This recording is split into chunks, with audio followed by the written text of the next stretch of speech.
Assalamualaikum warahmatullahi wabarakatuh. Kemudian situasinya. Sebelum ke situasi, unsurnya, daya gerak yang namanya nafas tadi. Itu kalau kita pilah gerakannya, hayat kita itu ada 3 kalau kata Imam Ghazali.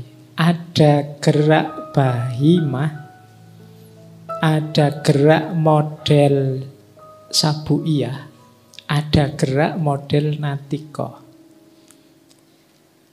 Bahimah itu artinya binatang ternak, sabuiyah itu artinya binatang buas, natiko itu artinya manusia yang cerdas, yang berpikir. Perilaku nafsu kita itu ada yang model binatang ternak, bahimah. Model binatang ternak itu nyari enaknya saja, nyari nyamannya saja.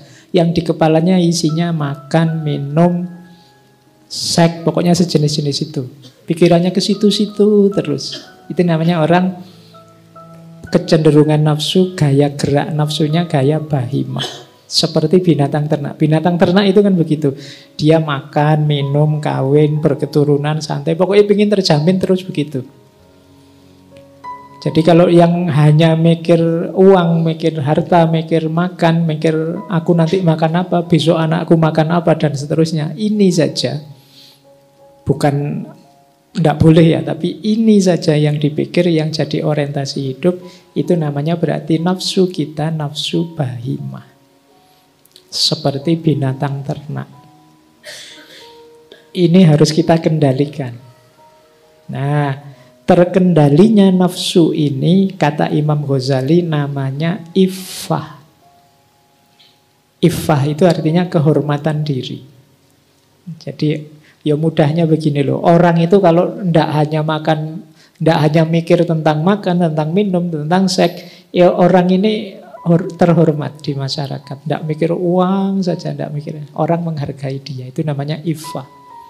Tapi kalau orang yang dipikir makan saja, yang dipikir minum saja, tidak terlalu terhormat. Ayo ikut takjilan yuk.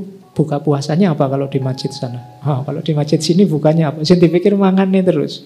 Itu berarti nafsu bahimahnya kurang terkendali. Ya puasa sih, tapi sejak sahur sampai maghrib itu yang dipikir nanti buka apa gitu. Kamu sudah punya koleksi daftar menunya tiap masjid kelihatannya.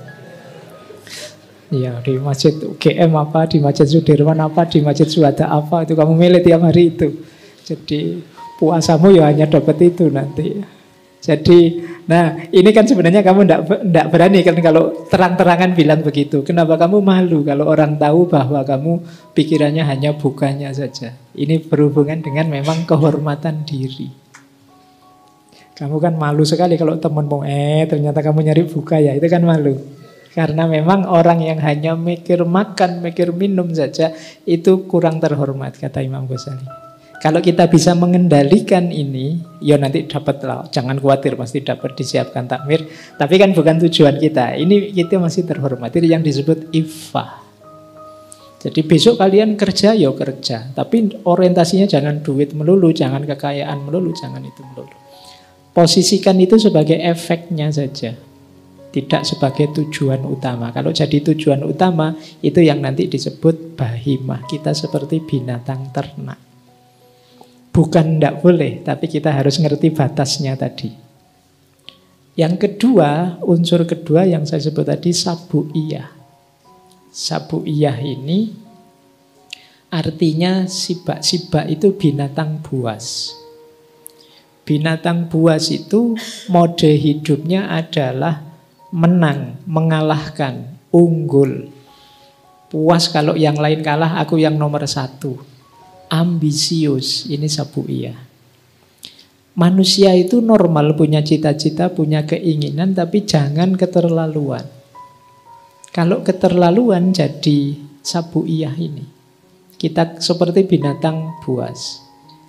Visi dan misi hidupnya mengalahkan yang lain. Aku harus unggul nomor 1, yang lain harus kalah semua.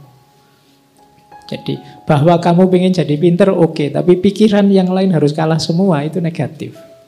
Kadang-kadang kita bablas terus menghalalkan segala cara. Kamu punya keinginan pekerjaan mapan, jabatan yang tinggi, oke. Tapi kalau lupa batas, ya itu tadi, terus menghalalkan segala cara demi tujuan. Kalau di filsafat ada aliran namanya pragmatisme. Yang penting tujuan tercapai saja. Caranya gimana, ya monggo saja. Itu kalau tidak hati-hati terus kita milih jalan yang buruk. Ini kita mirip binatang buas. Kalau ketemu temannya yang dipikir dia ini IP-nya berapa ya, ranking berapa ya, lebih menang aku lebih unggul. Kalau merasa wah dia ranking 1, wah aku harus ngalahin dia. Pikirannya selalu begitu. Nah, ini sabuiyah nafsunya. Jadi ambisi apapun, ketemu kawannya, kamu sudah kawin? Sudah, kalah aku. Pokoknya mikirnya menang kalah. Atau kamu sudah kawin belum? Oh menang aku sudah. Nah, ini mikirnya selalu siapa yang unggul, siapa yang kalah. Nafasnya namanya sabuiyah.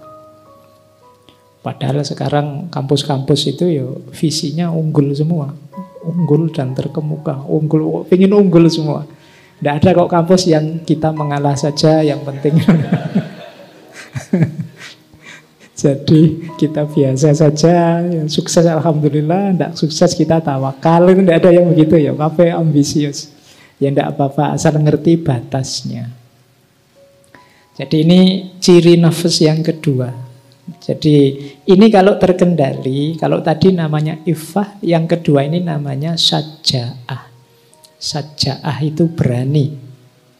Jadi berani itu tengah-tengah antara nekat dan malas. Orang yang tidak punya cita-cita itu malas. Tidak berani matok cita-cita. Ingin jadi apa, tidak tahu Pak, saya pasrah saja. Wong tinggal mimpi saja tidak berani.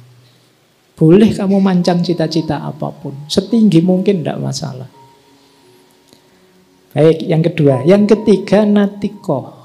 Natikoh ini daya kecerdasan. Jadi ini yang paling mending kata Imam Ghazali. Tapi hati-hati, jangan berlebihan juga. Kekurangan natikoh namanya bodoh. Kelebihan natikoh nanti jadi licik. Berlebihan. Apa-apa diakali. Pakai akalnya. Wah, puasa itu Pak, kalau maghrib sampai kalau subuh sampai maghrib tidak efektif Pak. Kita ini kan manusia produktif. Mungkin lebih efektif puasa itu maghrib sampai subuh Pak. Pakai akalmu itu. Kamu nyari enaknya saja. Tapi kan masuk akal. Yo masuk akal, tapi yo ada aturannya apa-apa.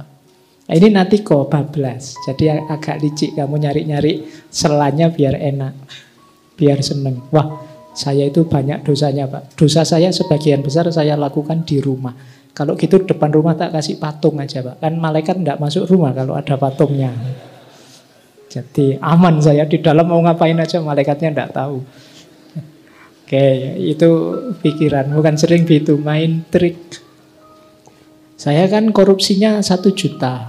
Nah, yang 100.000 saya sedekahkan deh. Nah ini kan nanti lipat gandanya 700 kali. Wow, sodakonya sudah berlipat-lipat itu. Jadi ya kalau saya 900.000-nya saya makan, aman lah itu. Masih surplus saya dapat banyak. Nah ini natikoh yang licik kalau berlebihan.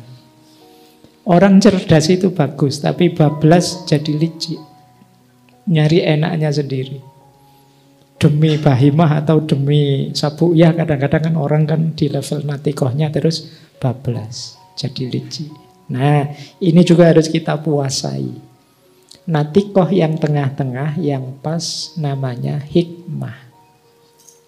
Jadi hikmah itu ilmu yang pas, yang cocok, yang manfaat, yang sesuai untuk hidup kita.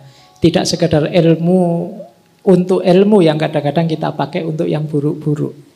Tapi ilmu yang sudah menjelma jadi hikmah, yang dia sangat bermanfaat. Itu yang sering kita terjemahkan jadi kebijaksanaan.